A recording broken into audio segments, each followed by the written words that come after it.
parce que Vivons vous dans en avez. l'avenir, on ne peut pas vivre dans l'avenir. Disons que mes projets immédiats sont... Voici le dernier moment de Danielle Darieux, doyenne incontestée du cinéma français. Le 17 octobre 2017, dans la sérénité de sa maison de Bois-le-Roi, elle s'éteint à l'âge de 100 ans, entourée par l'affection de ses proches.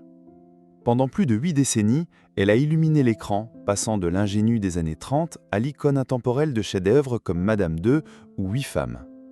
Sa voix douce, son regard pétillant et son élégance naturelle ont marqué des générations de spectateurs. Elle aimait dire que « jouer, c'est vivre 1000 vies », et la sienne fut un hymne à cet art. Danielle Yvonne Marie-Antoinette Darieux naît le 1er mai 1917 à Bordeaux, dans une famille où la musique occupe une place centrale. Après la mort de son père, elle s'installe avec sa mère et son frère à Paris. Élève appliquée, elle entre au conservatoire pour étudier le violoncelle, mais le destin l'oriente rapidement vers le cinéma. À seulement 14 ans, elle obtient son premier rôle dans Le Bal 1931, où son naturel et sa fraîcheur séduisent immédiatement. 2 ans plus tard, Mauvaise graine attire l'attention de la critique et du public.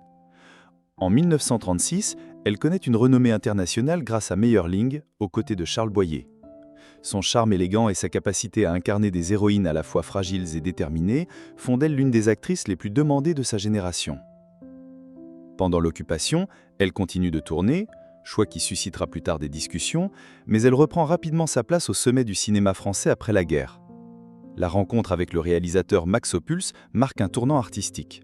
Dans La Ronde 1950, Le Plaisir 1952 et surtout Madame II 1953, elle livre des compositions nuancées, explorant la complexité des sentiments humains avec une précision rare. Chaque geste, chaque regard devient un élément narratif à part entière. Dans les années 60, elle se réinvente en rejoignant Jacques Demy pour Les Demoiselles de Rochefort, 1967, où elle campe une mère joyeuse et raffinée, intégrant avec aisance l'univers coloré et musical de la nouvelle génération. Bien que Hollywood lui ait ouverte ses portes, elle choisit de construire l'essentiel de sa carrière en France, forte d'une filmographie riche et diversifiée, allant du drame historique à la comédie légère. Les honneurs s'accumulent. César d'honneur en 1985, reconnaissance comme commandeur de la Légion d'honneur en 2004 et en 2002, Ours d'argent collectif à la Berlinale pour 8 femmes de François Ozon. Dans ce film choral, elle brille par sa malice et son élégance, entourée d'un casting féminin prestigieux. Elle prête également sa voix à la grand-mère de Persépolis 2007, démontrant qu'au-delà de l'écran, son timbre unique sait transmettre émotion et tendresse. Sa dernière apparition au cinéma a lieu en 2010 dans Pièce montée, où elle incarne avec subtilité une femme au regard lucide sur la vie. Ainsi, Danielle Darieux traverse près d'un siècle d'histoire du cinéma, restant fidèle à une exigence artistique alliant grâce, justesse et profondeur. Dans les dernières années de son existence, Danielle Darieux choisit de se retirer des plateaux pour privilégier la quiétude de sa maison de Bois-le-Roi. Entourée de l'affection constante de ses proches, elle mène une vie rythmée par les petites joies du quotidien. Lecture, écoute de musique classique, échange chaleureux avec ses amis fidèles. La santé, bien qu'écouvée par le poids des ans, lui permet encore quelques promenades dans son jardin, où elle aimait observer les saisons changer. Loin des projecteurs, elle conserve une curiosité intacte pour le monde du cinéma, suivant avec intérêt les nouveaux films et les jeunes acteurs. Les hommages qui lui parviennent, qu'ils viennent de figures reconnues ou de simples admirateurs, sont reçus avec modestie.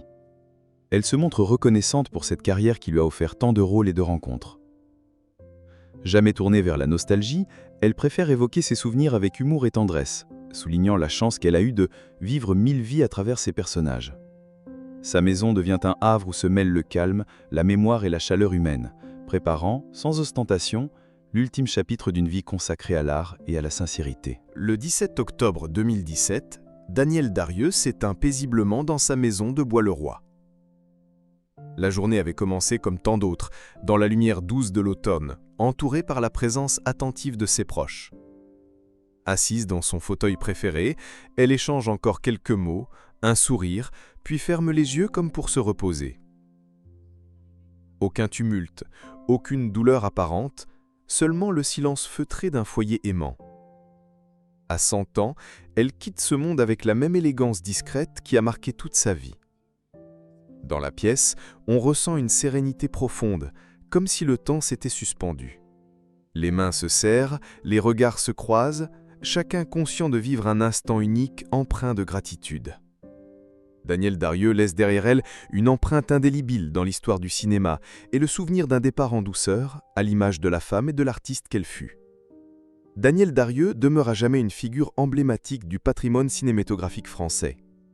Son élégance, sa justesse de jeu et sa longévité exceptionnelle inspirent encore aujourd'hui des générations d'acteurs et de cinéastes. De Mayerling à 8 femmes, elle a traversé les époques sans jamais perdre sa modernité.